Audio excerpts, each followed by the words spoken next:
جلال محمد إسماعيل، أستاذ مشارك بكلية العلوم الصحية جامعة البرين سلطنة عمان. نحيي الجميع بيوم البصريات العالمي.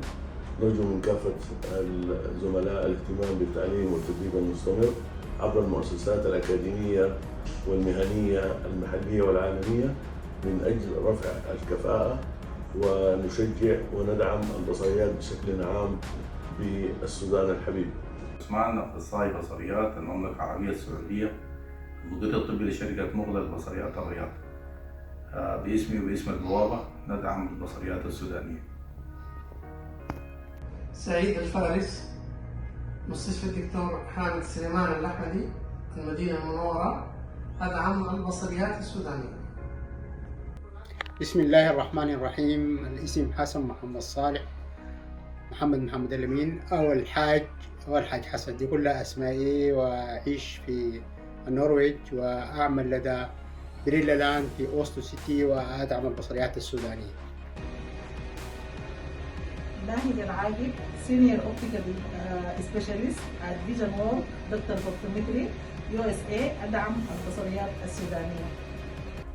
إبراهيم محمد داود، أخصائي أول بصريات بشركة سبيك سيبر للبصريات بمدينة مانشستر ببريطانيا، أدعم البصريات السودانية بشدة. عبد المحسن حسن علي، مضوي، مؤسسة الأمارات للخدمات الصحية، مستشفى كلبة الشارقة، أدعم البصريات السودانية. حسن محمد عبد الله الأمين، أخصائي بصريات تخصص لو فيجن، الولايات المتحدة الأمريكية، برايفت براكتس، أدعم البصريات السودانية. مصطفى عبد علي، استشاري بصريات، بعمل أستاذ مشارك بكلية العلوم الطبية التطبيقية بجامعة جدة المملكة العربية السعودية، أدعم البصريات السودانية. أنا الفوارد فعال عبد الرحمن، استشاري أول بصريات، أعمل في جامعة البريني سلطنة عمان. يتركز عملي في التدريس والبحث العلمي، أدعم البصريات السودانية. رحاب سعيد عبد الله، أعمل بشركة سبيك سيفرز للبصريات مانشستر إنجلترا، أدعم البصريات السودانية بشدة. أنا أخصائية البصريات فاطمة جمال يعقوب، مستشفيات مراكز المغربي الرياض المملكة العربية السعودية، أدعم البصريات السودانية بقوة. دكتورة ليال إبراهيم، استشارية بصريات ورائدة في مجال التحول الرقمي، مقيمة في سلطنة عمان والإمارات وتركيا، أنا أدعم البصريات السودانية. أخصائي بصريات عفراء عثمان، نظارات كيفان الكويت، أدعم البصريات السودانية.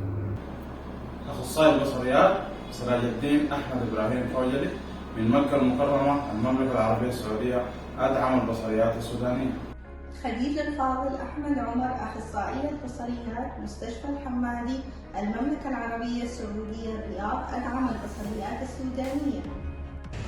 ثويبة حسن الشيخ، أخصائية بصريات من الإمارات العربية المتحدة دبي، كل الدعم للبصريات السودانية. مي عوض سيد، سلطنة عمان، أعمل لدى المركز التخصصي للعيون مسقط، أدعم البصريات في السودان. أخصائي أول سارة سر الختم السباعي، مستشفى الدكتور محمد الفقيه، المملكة العربية السعودية الرياض، أدعم البصريات السودانية. خالد الصديق الزنبعوب، أخصائي بصريات، المركز التخصصي للعيون، المدينة المنورة، أدعم البصريات السودانية. مرحبا، أنا عفراء محمد عبد الله إبراهيم، سينيور اوبتومتريست، رئيسة قسم البصريات في مجمع تداوي جراحي الطبي في الطائف في المملكة العربية السعودية، أدعم البصريات السودانية. سامية محمد عبد الكريم، أخصائي بصريات، شركة نظارات الجميل الكويت، أدعم البصريات السودانية. أخصائي بصريات محمد بلة محمد أحمد شجاع، السودان، خريج جامعة ابن سينا، أدعم البصريات السودانية. مهند حصل الرسول، أخصائي بصريات، مجمع مغربي للعيون والأسنان، المنطقة الشرقية جبيل، أدعم البصريات في السودان. عمر عبد الرحمن مزل، أخصائي بصريات، شركة زين البصريات المدينة المنورة، أدعم البصريات السودانية. علي عبد الصادق سليمان، اختصاص البصريات، اتخرجت من كلية مكة التقنية لطب العيون، أعمل بمستشفيات مكة، أدعم البصريات السودانية. معاكم المعيز عاطف شوقي أحمد، اختصاصي بصريات، الدفعة الأولى كلية مكة التقنية لطب العيون، أدعم البصريات السودانية. خالد إسلام الدين عبد الرحمن الحلاوي، اختصاصي البصريات، الدفعة الأولى كلية مكة التقنية لطب العيون، أدعم البصريات السودانية.